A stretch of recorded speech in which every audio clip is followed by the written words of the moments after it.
وعلیکم السلام ورحمۃ اللہ وبرکاتہ۔ بالکل صحیح آپ نے ایک تجزیہ کیا ہے۔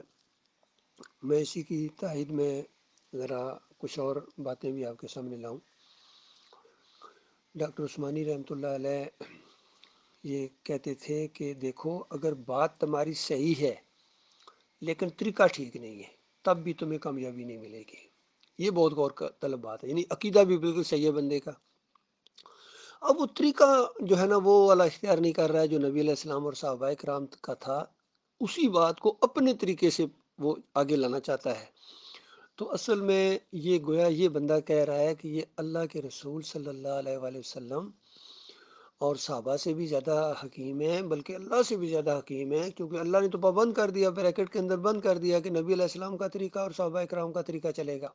یعنی صحابہ کا طریقہ یہ کہ جس طرح صحابہ نے پیروی کی ہے نبی علیہ السلام کی، اس طرح تم پیروی کرو، اس طرح ایمان لاؤ، تب وہ مانو۔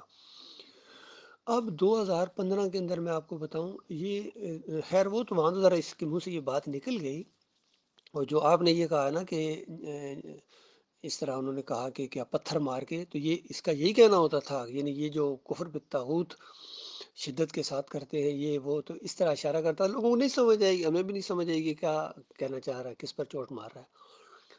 تو جب اس نے 2015 کے اندر آ کے یہ الفاظ بولے تو مجھے اسی وقت حیرانگی ہوئی، اندازہ لگائی یہ بات اس نے کیا کہہ دی ہے کہ تبلیغی جماعت والوں کی طرح، تبلیغی جماعت والوں ناظمین کی میٹنگ اجتماع میں جو ان کے لیے تربیتی پروگرام تھا، اندازہ لے کے گویا سارے ناظمین کو یہ تربیت دے کے بھیج رہا ہے کہ پورے پاکستان میں دعوت ایمان عقیدے کی پھیلاؤ،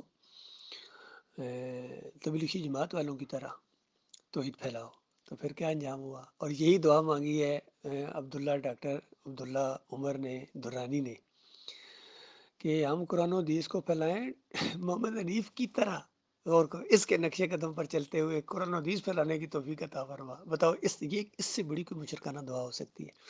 اور شیطانی دعا اور انتہائی جاہلیت والی دعا، یہ تو بالکل ایسی ہے۔ اگر کوئی بندہ کہ دعا مانگی کہ یا اللہ ہمیں جماعت اسلامی والوں کی طرح قرآن و حدیث پھیلانے کی توفیق عطا فرما، تو کیسے یہ پھیلاؤ گے بتاؤ؟ پھر تو تمہیں الیکشن میں آنا پڑے گا، پھر تمہیں کفر و شرک بھی کرنا پڑے گا۔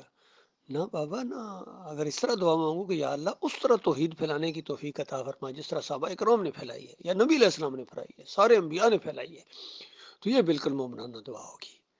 یہ مسئلہ ہے۔